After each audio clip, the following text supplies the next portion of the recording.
What's up, everybody? This is Trey Biddy with HawgSports.com. That's HawgSports.com. Today on the show, we'll recap a little bit about the Colorado State game. Arkansas winning that one 55-34, a much-needed win. And if you haven't gone back and looked at my walk and talk where I'm leaving the stadium to my car, kind of go over everything, get everything off my chest, you should go back and take a look at that after the show.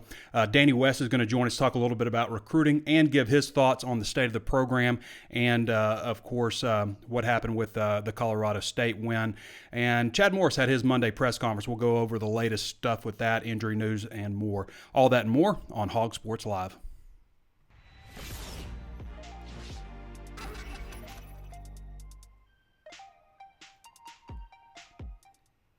Okay, before we get started, I want to remind everybody there's plenty of ways to watch and listen. Facebook Live, be sure to throw us a thumbs up if you haven't done so already. YouTube, be sure to subscribe. Hit that notifications bell and throw a thumbs up if you like the video. Apple Podcasts, the #1 rated Razorback show on Apple Podcasts. We want people to find that when they search Arkansas Razorbacks. We want them to find our show. So make sure to give us a rating, 5 stars. We'd love that. And a review. That also helps get our message out there. Also available on Spotify and Stitcher. HawgSports.com is just $1 right now for your first month, or 30% off for your first year, and comes with a 7-day free trial. So plenty of options there to get access to me, Danny, Pete Roulier, and everything that we have going on at HawgSports.com. All right. Let's see what we got here. Let's dive straight into, there's the bell. That's Danny West. Hey, I'm killing him. I don't know what he's talking about. All right, so Chad Morris's press conference. Nick Starkel was the offensive MVP, along with Ty Clary, not Ty Story. Nick Starkel and Ty Clary, offensive MVPs coming out of the game. Ty Clary obviously graded very highly. Been catching a lot of flack because of his snaps. I thought he snapped the ball pretty well on Saturday. And, of course, Nick Starkel was just putting the ball on the money. Really strong coming out and in that fourth quarter. I thought he played a fantastic game. Arkansas obviously has their quarterback in Nick Starkel, a guy that can – he's just accurate, man. I mean, he knows where to go with the ball. Dijon Harris for his leadership late in the game. Now, Dijon, I thought, did make a little bit of a bad play there at the beginning. They gave up that 75-yard run. They just kind of had things open up in the middle. You can read my complete game breakdown on HawgSports.com, VIP for our VIP subscribers, but we'll go into some stuff here. But Dijon, they said, just took over the sideline in the fourth quarter, just instilled in everybody, we're not letting this slip away. We're not losing the game. McTelvin Agim also that. But really, I think one of the reasons they gave Dijon the MVP was just for the leadership he showed on the sideline heading into that fourth quarter. Connor Limpert, SEC Special Teams Player of the Year, and, of course, Arkansas Special Teams Player of the Week. Player of the Week, not Player of the Year. Limpert had the 54-yarder, drilled it right down the middle, would have been good from 60-plus. Grant Morgan also played well on special teams, and Sam Loy, and I'll get into Sam Loy a little bit because I did clock his punts, and I don't know that people can see exactly. You see a 39-yard punt, but you don't see how high in the hang time, and then zero chance of it being returned, and that's important too. Also had a 55-yarder, but we'll go over some of those hang times in a minute. Let's see, 7.6 yards per attempt on 33 first downs. That's winning football right there. 6 of 12 on third down. That's 50%. This is a team that was 30.8% last year on third downs. So that's winning football right there. They gave up 2 75-yard plays in the first and the third quarter, the run up the middle from Kinsey, and then the wide receiver, Warren Jackson? Anyway, had that Dante, I can't remember his last name, but he had that big catch. Miles Mason goes up for it. It's a 50-50 ball. Dude comes down with it, keeps his foot 2 inches in bounds, and races 75 yards. That's 150 yards on 2 plays that they gave up. Things like that, are always difficult, but, that's the way the game is designed. You're going to give up plays. Okay, so this is a pretty big deal on the depth chart. Myron Cunningham has been moved to the backup right tackle behind Dalton Wagner. If you notice the game Saturday, you probably had to go back and look at it, but they did a lot of shuffling around with the offensive line. Sometimes you'd see Myron Cunningham at one of the guard spots. Sometimes he was at tackle. Sometimes Capps was out. Sometimes Stromberg was out, who Stromberg played a pretty good game aside from a couple of false starts. Played a pretty good game for a true freshman. And the thing with Stromberg, he's listed at 266. He's about 275 at his heaviest, according to Morris, but still needs to gain some weight. But to be, a smaller offensive lineman, to have the success he's having as a true freshman has been pretty impressive. So they got some things shaken up there on the offensive line. I think it's notable when you got to the fourth quarter, what was your offensive line? You had basically all the guys that you started the season with, with the starters. You had Myron Cunningham at right guard, Austin Capps at left guard, and everybody else, your normal offensive line. I think they wanted to make sure that they had their more experienced players in there, even though Cunningham has only been here a little bit longer than Stromberg.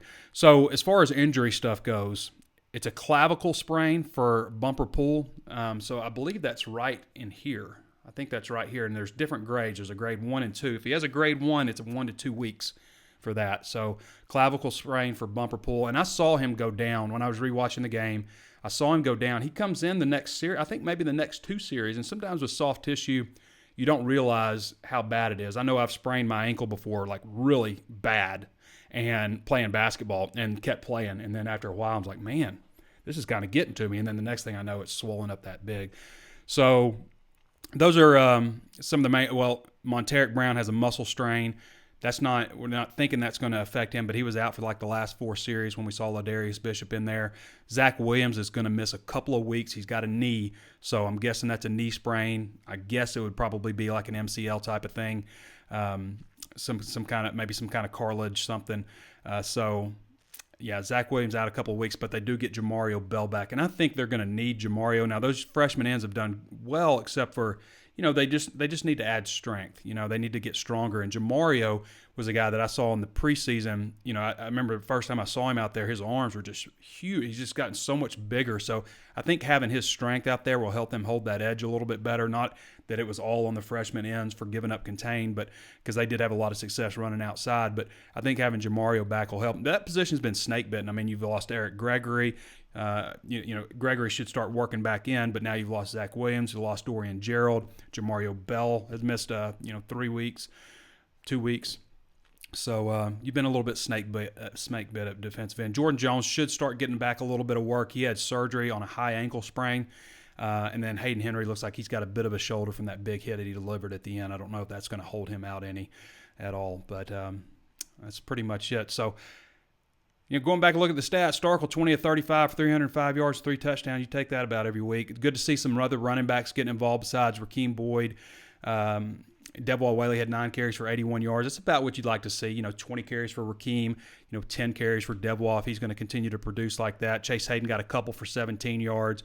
And then, I loved what I saw on the final drive with Trey Knox, Traylon Burks, going to your studs, O'Grady, going to those guys, making sure, okay, these are our playmakers. We're going to go to them. And then, of course, getting Rakeem Boyd some action up the middle, and Devwall too. So that was good to see. Defense stepping up in the fourth quarter when you really needed them to, only giving up 34 yards. I think the first running play and first passing play were like 12 and 13 yards too. I mean, and then from there they pick up some yards, but there's some negative yardage plays. I want to remind everybody, go ahead and get your questions in here. Danny West is going to join us here in a little bit, so you want to get some questions in for him as well. But yeah, 520 yards of offense. Again, I don't think that many people have seen an Arkansas team do that in a while. Again, I'll remind you, if you haven't checked out the Walk and Talk, it's just a kind of a different take that I do. I love sitting here and talking with you guys like that. But the Walk and Talk just allows me to really just kind of express my emotions, say what I'm thinking. I'm in the stadium, so there's just that kind of, I don't know, just that kind of a little bit more emotion into it, I guess. And it's an off-the-cuff, unrehearsed type of deal that, this is unrehearsed too, but that's even more so. It's just really kind of speaking from the heart. So offense is getting better. Defense stepped up when they had to. They've still got some things to work out on defense. I mean, it's still a very young group, and I really think, like I was saying before, that this is a group that's probably going to end up getting a little worse, as the season progresses. Not that they're going to get some guys healthy here and there, but the depth and, getting worn out, all that, the nicks and bumps and stuff, all that stuff is going to start playing more and more of a role as they go on.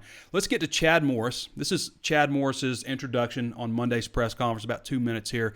So let's see what he had to say before we move further and take a little bit more look at this game. But just seeing the excitement on our fans' faces, our staff, our players, was very, very gratifying Saturday night. But very proud of how hard our guys played and competed. They responded the way I knew they would. I saw it in the locker room after the Ole Miss game, and each day last week.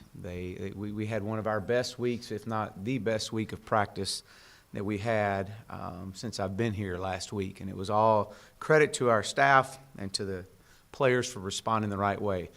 I thought in the fourth quarter, the scores tied 34-34. I thought there was a decision that had to be made. I thought it was a big moment for this team, for where we've been since we've been here over 19 months. I thought that was a defining moment for the direction of this team and where we were heading. And to see the leadership step up is an understatement. Everybody pulled together. They met the challenge. The way that we won the game in the fourth quarter and how we finished strong in that fourth quarter is something that we'll continue to build on and upon the rest of this season and moving forward. But especially with how we lost this same game a year ago.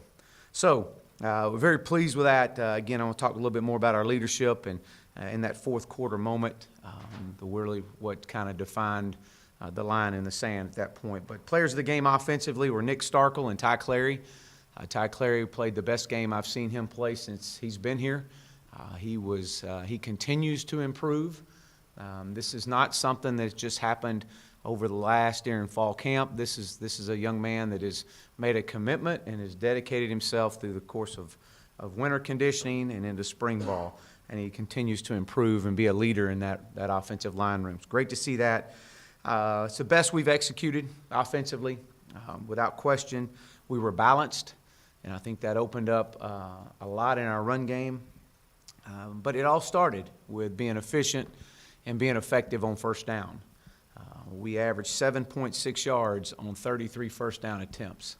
And when you can do that, you can do a lot of really good things. You can really get into a groove, you can get into a rhythm with this offense. We were also very productive on third down. We were 50% on third down, 6 of 12. So we stayed out of third down. But when we did get in it, we were efficient there. Very solid performance offensively, but there's a lot to improve on, and you'll see this unit continue to improve. Okay, so that was head coach Chad Morris. Again, if you want to take a more in-depth look at the game, and I go through and break down, I put about 2,700 words together on the game, then go to HawgSports.com, HawgSports.com. If you're curious what we have behind the curtain, sign up. It's just $1 right now to sign up at HawgSports.com. Obviously, the first quarter was crazy. 24 points for Arkansas. Probably been, I meant to go back and look at that. It's probably been since Nicholls State, since Arkansas put up 24 points in the fourth quarter. I know it's been since the Missouri game, Brett Bielema's last game, since a quarterback put up over 300 passing yards. But what I really like about Starkel is he trusts his arm. He pulls the string. When he sees somebody open, he pulls it, man, and he goes for it. And I love that about him. And what I love about these wide receivers, man, you see this all the time with wide receivers where a ball's coming to them and they leave their feet, right? They leave their feet, or, they kind of go dead-legged, or they wait for the ball to come to them. And these guys, Knox and Burks, just snatch it. I mean, I love that. They attack the ball in the air, and then with their legs, the locomotion just keeps going. They never stop moving their legs, never stop running, and it's a tendency to kind of go dead leg a little bit. That always bugs me. I've seen Arkansas wide receivers do that a lot over the years, but these guys just keep running, especially Burks. And Burks, ever notice on punt returns that Burks just catches it like this? He didn't catch it like that. He just grows up and grabs it. And Danny was like, Danny brought that up to me, and it was like, and Danny's going to join us here in a minute, but I was like, I really just think Danny, he's just a guy that sees it differently than everybody else. I really think that he has a chance to be just such a special player. It always takes a couple of guys to tackle him. He always makes somebody miss. Just get him the ball more and more. So, yeah, that was those guys are pretty impressive young players. So, like what I see out of those guys. Michael Woods didn't really get heavily involved, but he's capable of doing a lot more. Hayden Henry definitely needs a shout out. I mean, that guy, Hayden Henry had 2 hits that really just separated the ball from the receiver. The first one came in the first quarter, and it was on a pass play. It might have been like the second series or something, third series. But he separated the ball from the receiver. and it was an incomplete pass. And then, of course, the fourth quarter had that huge hit, which was really nice to see. What else we got that I wanted to go over on the game? That's probably a little bit. Let's get to a couple of questions before we get to Danny. Again, probably about 5 minutes away from Danny coming and joining us.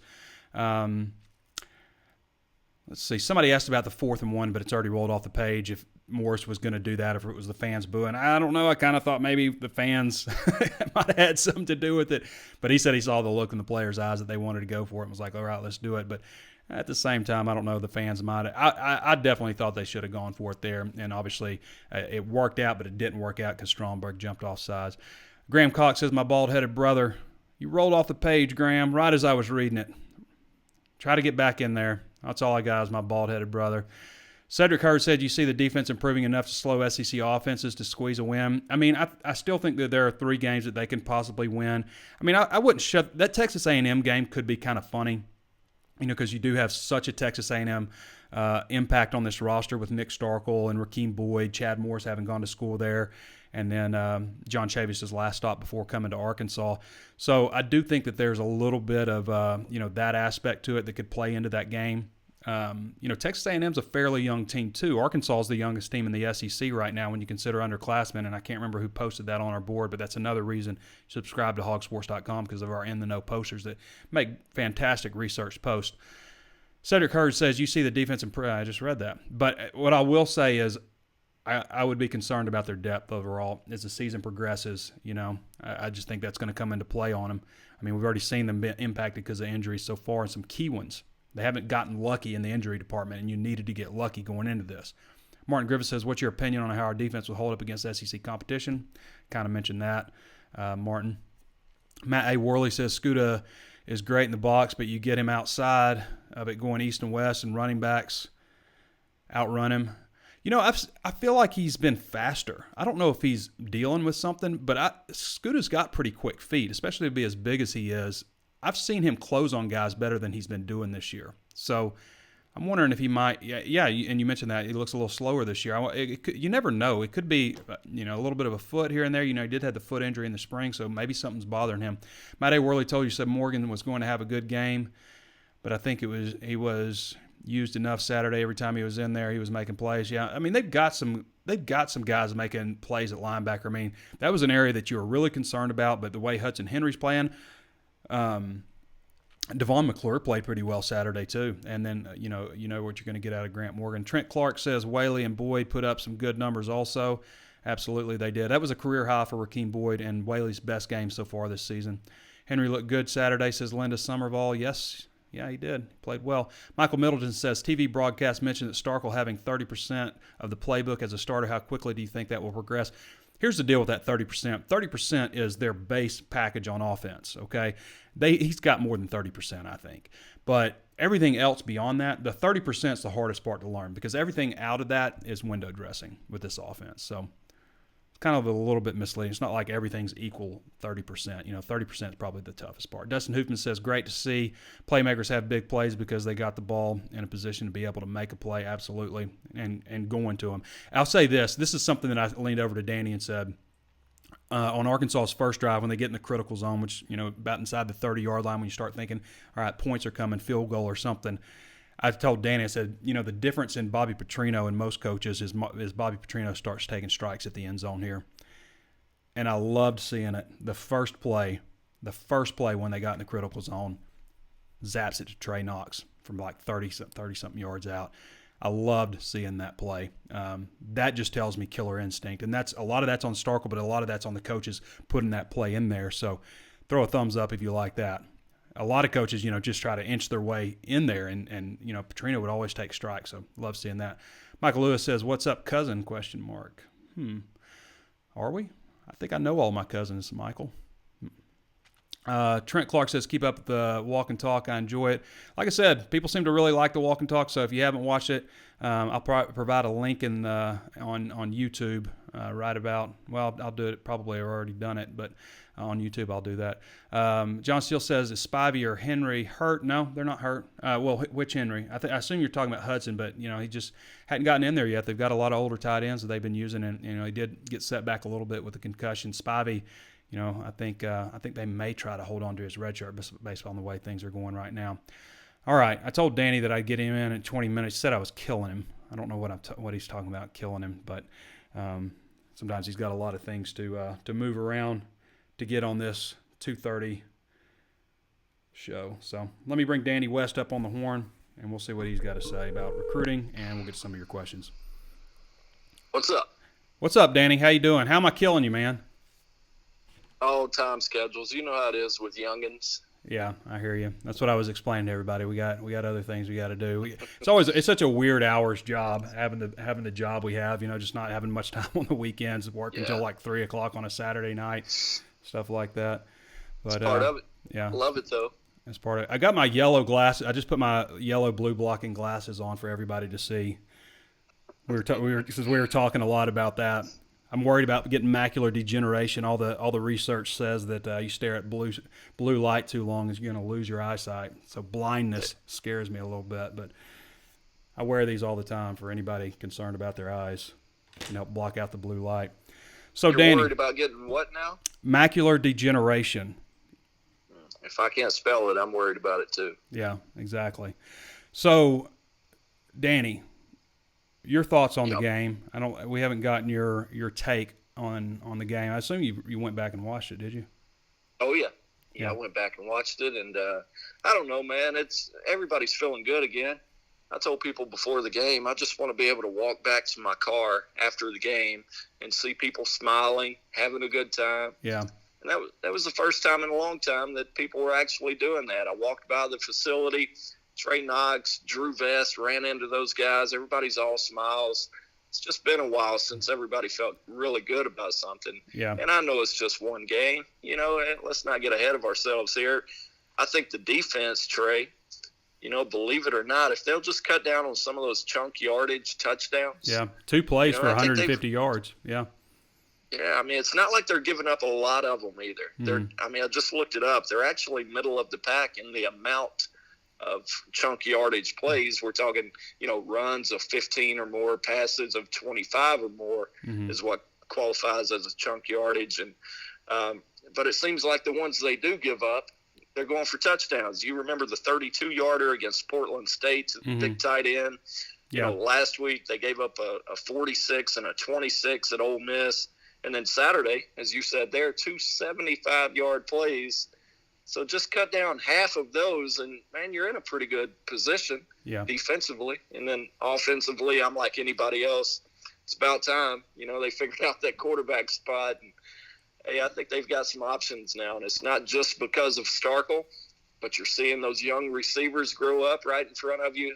Yeah. CJ he's always kind of been a guy that needs that first big game to get him going.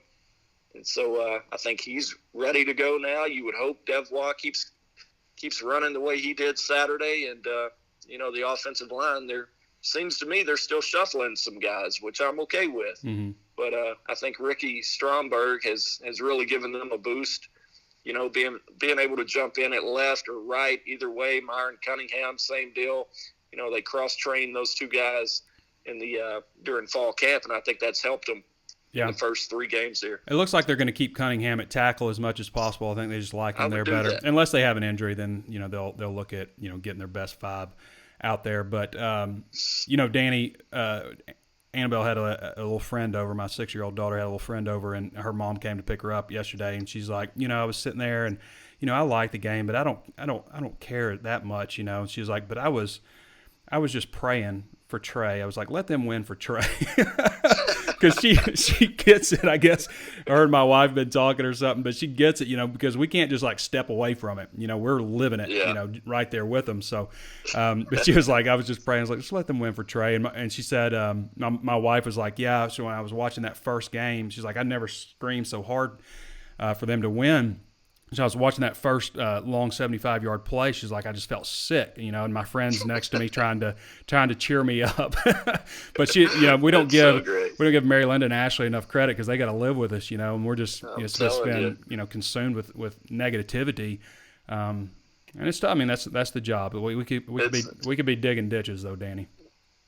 Well, sometimes that sounds pretty appealing. Yeah, I was ready to move back on the pecan orchard in South Georgia with the gnats for a minute there. Hey, it's funny. I meet people on vacations and exchange numbers. We hang out through the week and whatnot. And, sometimes Arkansas will lose to some no-name school, ULM or somebody. And my phone is flooded with texts from people that I've only met once, They're like, sorry, dude, I know you're going through it.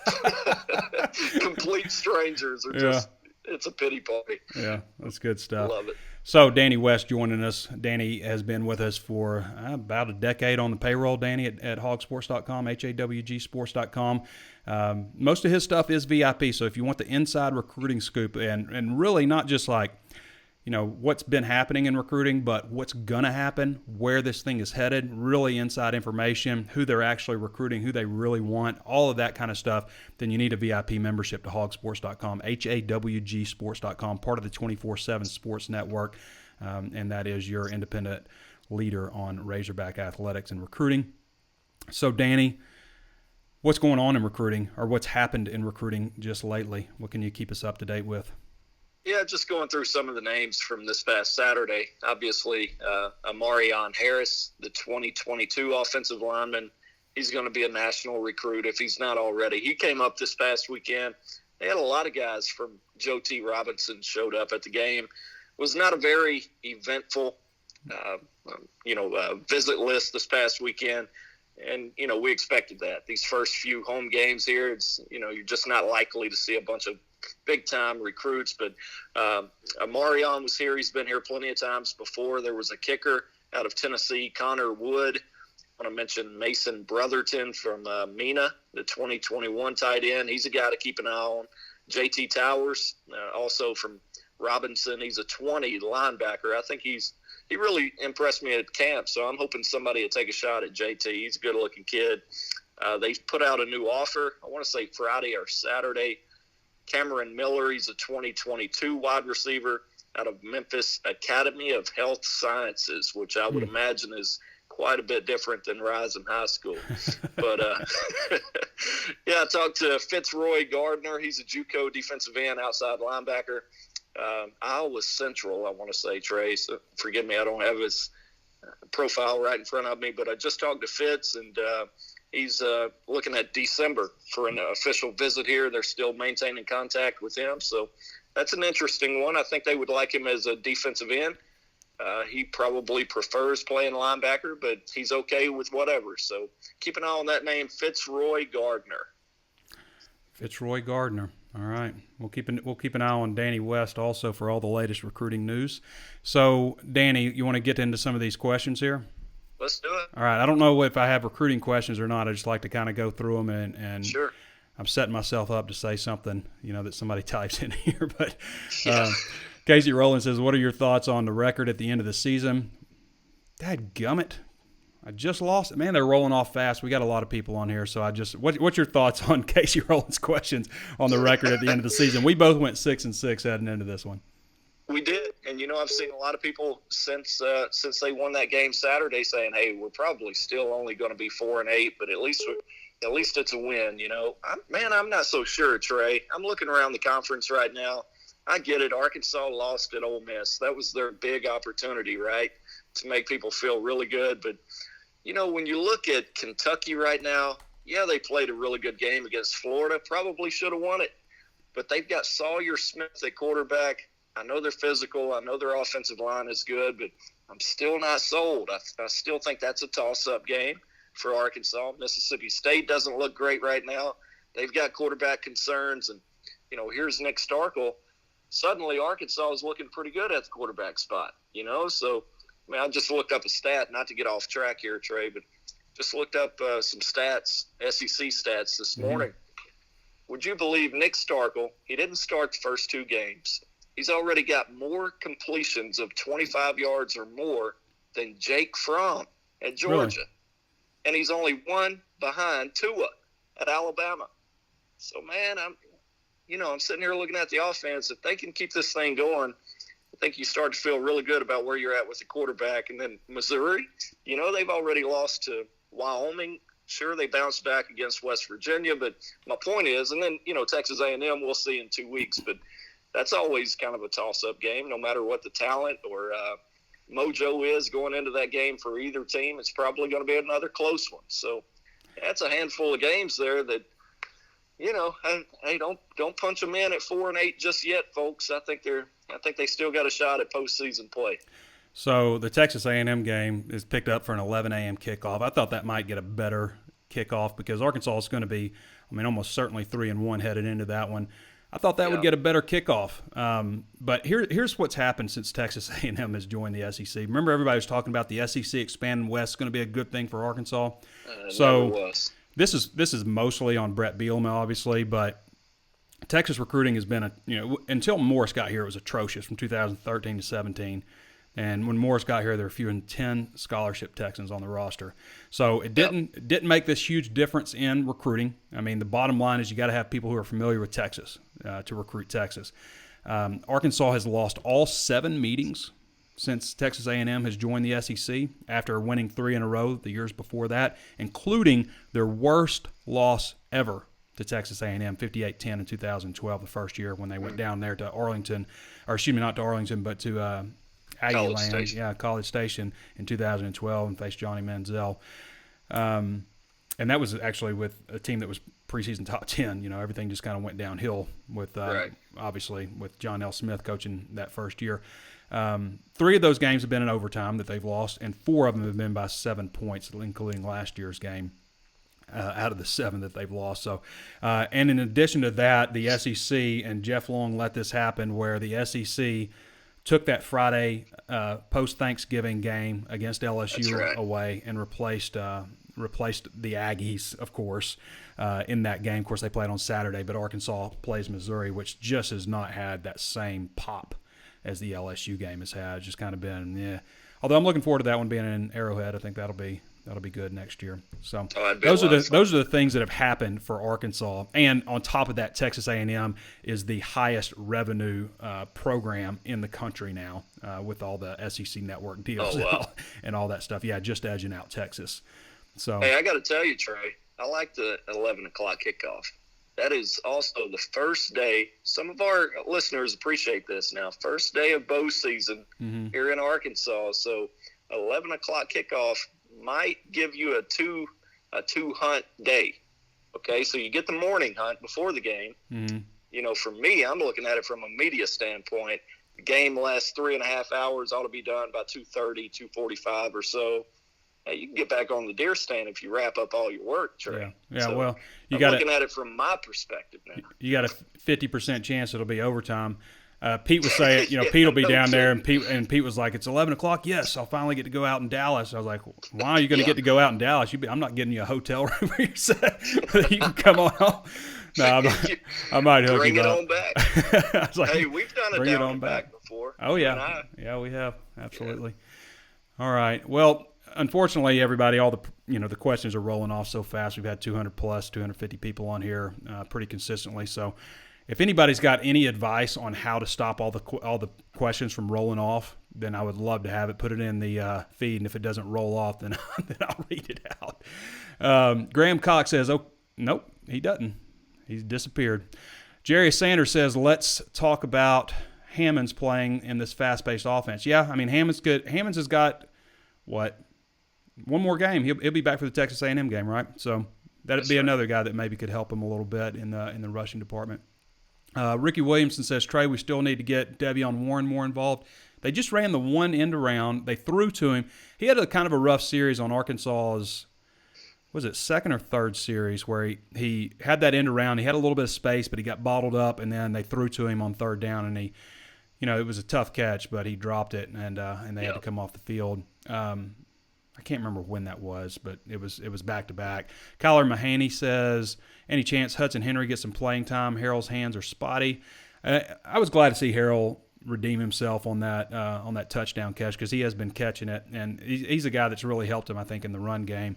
What do you think? You think Hudson gets in any, Danny, this year? Man, I don't know. Through 3 at this games, point, yeah. At this point, I mean, you look at the veteran tight end group right now with Chase, Grayson, CJ, obviously, and even Hayden Johnson, right? I mean, it's 4 scholarship guys. You start to project a little bit to next year. I don't know that I wouldn't go ahead and keep the red shirt on. Just let him take his time. If he needs time, that's great. He's going to be a good one. I mean, it's not like the kid got up here and he's not talented. Yeah, they're very. They've got a lot of veteran guys there who have been through it. So if you can afford it to redshirt a guy like that, absolutely go ahead. Here's my concern with redshirting a guy like that, is that he's a guy like that. He's going to blow up. Hudson was, Hudson has a lot of the same qualities that Hunter has, and Hunter was gone after his junior year. So the worst thing you want to happen for, and one reason I think you don't redshirt running backs typically is because you redshirt them and then you only get 2 years out of them and then they go pro, after a redshirt sophomore year, So that's kind of the concern I think I would have with that. But hey, speaking of redemption, you mentioned Chase Harrell there coming away with the touchdown. Mm-hmm. Ty Clary needs a shout out. I thought he redeemed himself this week and had the best game by far I've ever seen out of him. He did. So shout out to Ty. He did. On that 59-yard run by Boyd, he got to the second level and made a great block and really sprung him. And then it was just Boyd outrunning the safeties after that. So, absolutely. Yeah. All right, Danny, you got anything left? Anything else you want to comment on? Oh, man. I'm good. All right. Looking forward to Saturday. Yeah. That'll be the first time since 2017, or should be, that they've won back-to-back games. So, hopefully another good weekend for us. All right. Appreciate you, Danny West. That's Danny West with HawgSports.com. Again, HawgSports.com to read all of his stuff. Typically VIP, but Danny does a fantastic job. And for those more casual fans, guys that like stuff out of press conferences or just want to know kickoff times and just kind of the latest things going on, we do have a lot of free content at HawgSports.com. There's a lot of free content that you can read for the more casual fan, and the best way to get that is to sign up for our newsletter. You can go to HawgSports.com, scroll to the middle of the page, and there's a section there that says enter email. And so however long it takes you to type in your email is how long it takes to sign up for that service. And we'll send you an email. There's an activation, so you'll click on that.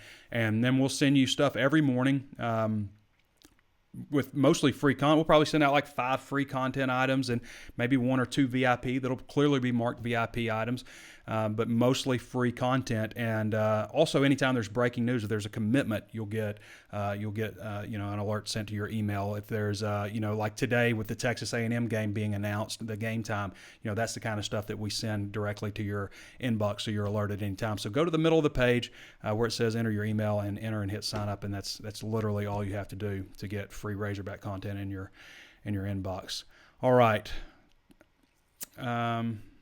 Let's see what we got here. Let's get to a few more questions. We've gone 37 minutes, so we'll go for about 5 more minutes here before we wrap it up. Jim Enos says, is Danny taking karate lessons from Luke Matheson yet? He will be able to complete dojo at that point. Is Luke? I hadn't talked to Luke in a while. Henry should take his plays when he's ready to play. Should take his place when he's ready to play, I guess. Mary Rose says, thanks for making the time to join Danny West. Yes, we always appreciate Danny West. Does a great job.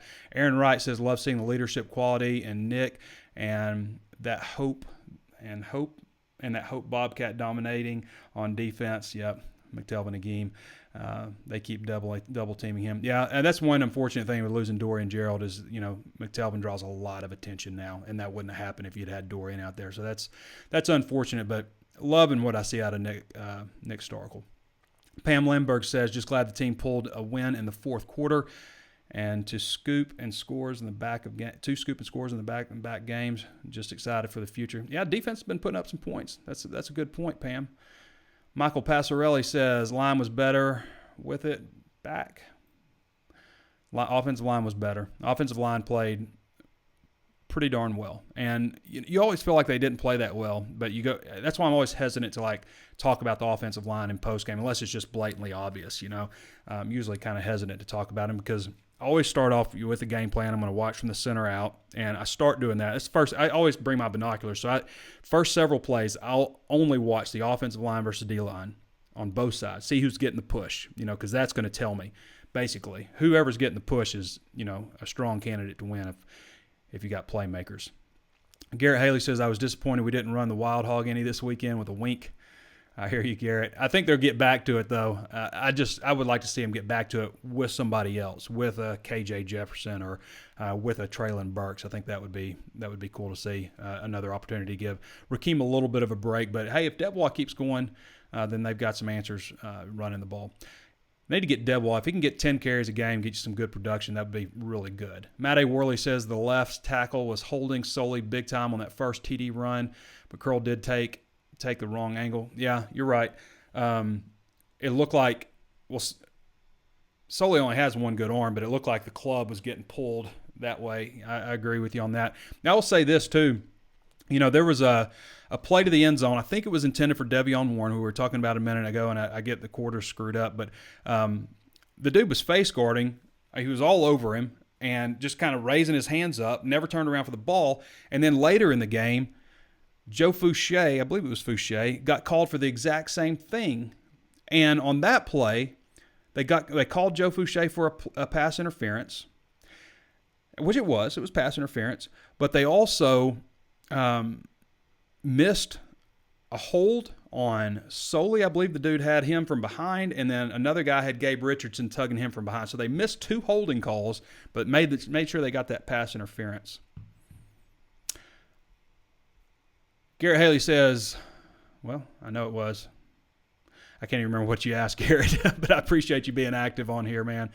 We definitely appreciate everybody getting involved. Thank you so much, everybody, also for making this such a popular podcast and show. Obviously we couldn't do it without you. So we love doing things that people like, and having you guys respond, rate the show with 5 stars and thumbs up, all that stuff lets us know. Not only helps get the message out to other people, through the analytics and stuff. When people show they like something, it gets put out in front of other people, but it also shows us, it lets us know what to continue doing for Razorback fans. So we appreciate all of you.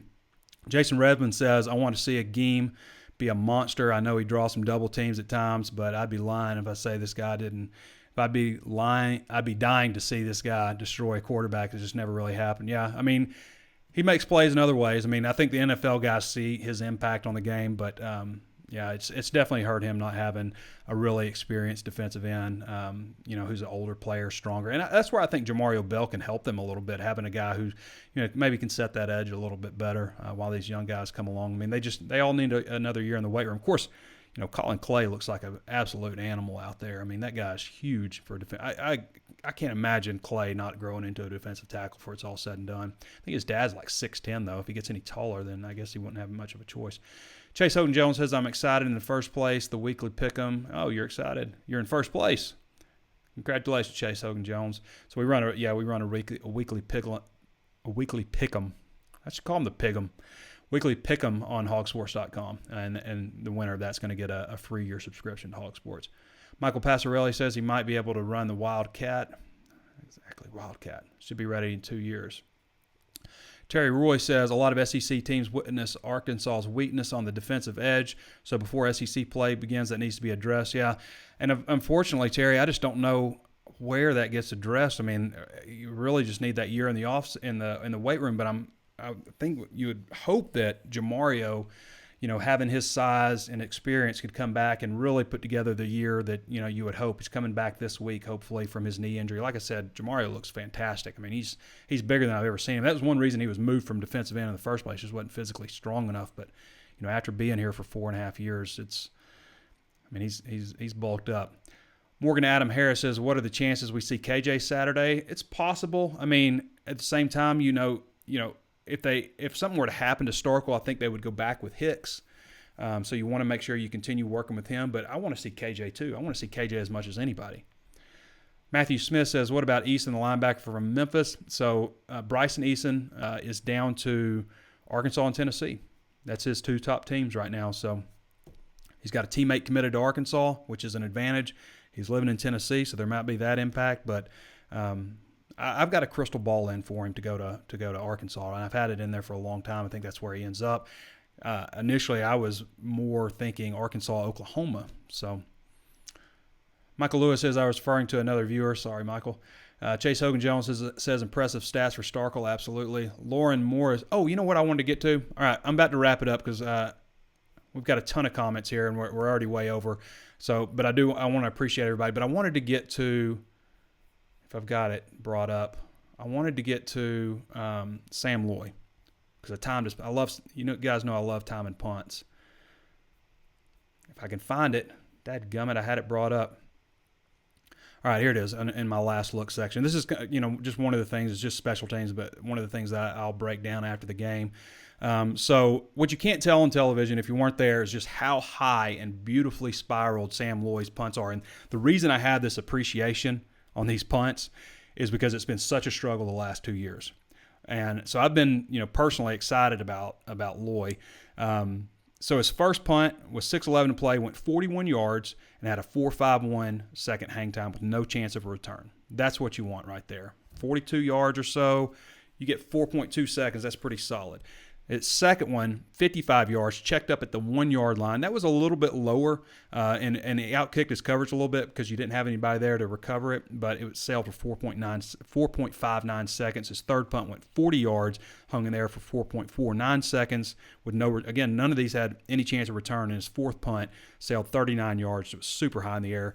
4.78 seconds with no chance of a return there. So kudos to Sam Loy. Arkansas finally has a guy that can punt. And, I don't guess he had the greatest game against Ole Miss. He had one that was kind of short, like a 26-yarder, and people were kind of giving him hell about it. But I've seen him in practice. I've been encouraged with what I've seen out of him, so good to see him there. All right, everybody, we're going to go ahead and wrap it up. Sorry if I couldn't get to some of your questions, but we will catch some of those maybe later if you want to chime in. If you're a member, subscribe to the HawgSports.com, jump in on the Razor's Edge, and we answer a ton of questions there. So plenty of ways to watch and listen. Stumbling over myself today. Facebook Live, hence the name HawgSports Live, always streaming live there every Tuesday and Thursday. No, the Hog Hustle is Tuesdays. Every Monday and Thursday for HawgSports Live on Facebook, and usually probably the Monday show about 2:30 start, and then the Thursday show usually going to start around 11:30 or so.